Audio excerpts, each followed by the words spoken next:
Bjorn did an excellent presentation, and he made very effective use of a particular rhetorical flourish which I would call the false choice, or the false dichotomy. Either we address the problem of global warming, or we address the problems of malaria, water provision, and malnutrition. This is a false choice. No one's saying that we've got to do one or other. We can do both. It is no more real a choice than that between tackling global warming and eating pizza. We can do both. In fact, if we tackle the problems of global warming in an effective way, it will directly help with the provision of water. One of the major problems of global warming is the loss of rainfall, shifting patterns of rainfall, melting of glaciers that feed hundreds of millions of people worldwide.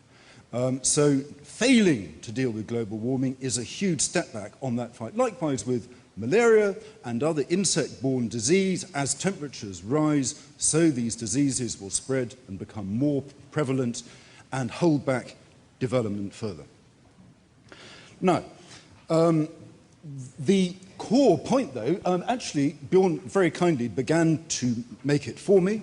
It is that the consequences of not dealing with global warming are potentially catastrophic. And he said this is inconsistent with everything we know. Well, that's wrong.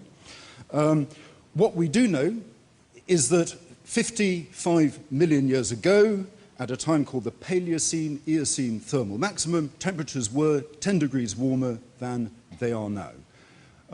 Carbon dioxide levels were approximately 1,000 parts per million, very high levels, and sea levels were approximately 250 feet higher. Now, we have been there before, we can go there again. There is no law that says that we cannot revert to that state of 55 million years ago. There is no certainty that that will happen. It might happen or it might not. Climate is extremely complex. There are many, many feedbacks of, frankly, breathtaking intricacy and complexity which we haven't even begun to fathom. And for that reason, I find Bjorn's certainty that this will not take place completely incomprehensible. There is no certainty in this. The only certainty is once it's already happened.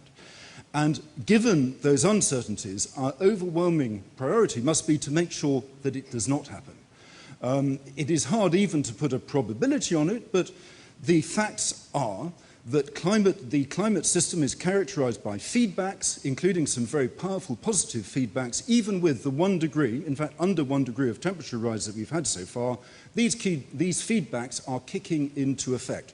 These include the melting of Arctic sea ice, which causes the sun's rays to be absorbed, raising temperatures at the poles. It includes the reduced absorption of carbon dioxide into oceans. There were results in the newspaper yesterday from the Sea of Japan, where the absorption of carbon dioxide has halved. We see that the forests of Canada, which had been considered a major net carbon sink, are now becoming a net source of carbon as a result of insect depredations caused by higher temperatures. Positive feedback processes are already taking place. As temperatures continue to rise further positive feedbacks can swing into effect, and we could indeed find ourselves propelled through the uncontrolled emissions of methane, for example, from peat bogs and swamps. We could find that we well and truly lose control of climate, that positive feedbacks take over from everything that we are doing ourselves. And that is where we must not go. And yes, there are costs. To avoid this, you have to spend money. But there are many other cases in which we spend money to avoid potentially catastrophic risks, even if we perceive those risks as being improbable, such as insurance against a car crash or a house fire, where the costs are potentially huge, even if the probability is low.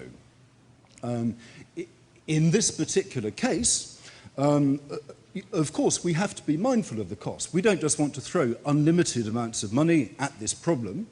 But if we look at the amounts of money, I mean, my costing, which includes not only mitigation, but also substantial funding for adaptation, which is already taking place, is about $1 trillion per year.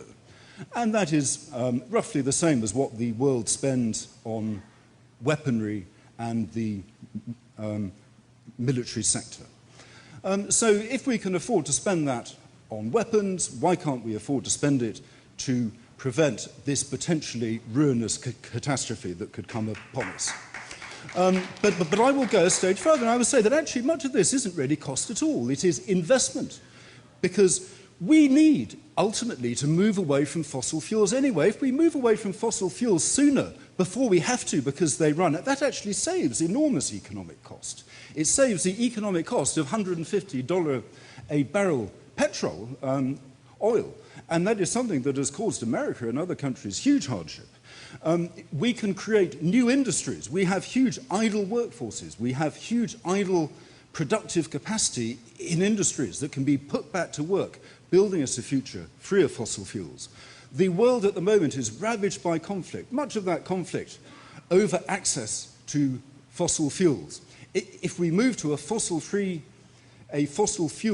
future, then much of that expenditure will vanish, but not only that expenditure, but all of the suffering, all of the tragedy that is associated with it. So in answer to the question, the motion, is it worth the money to make these major reductions in carbon dioxide emissions? The only possible answer is yes, and do it now.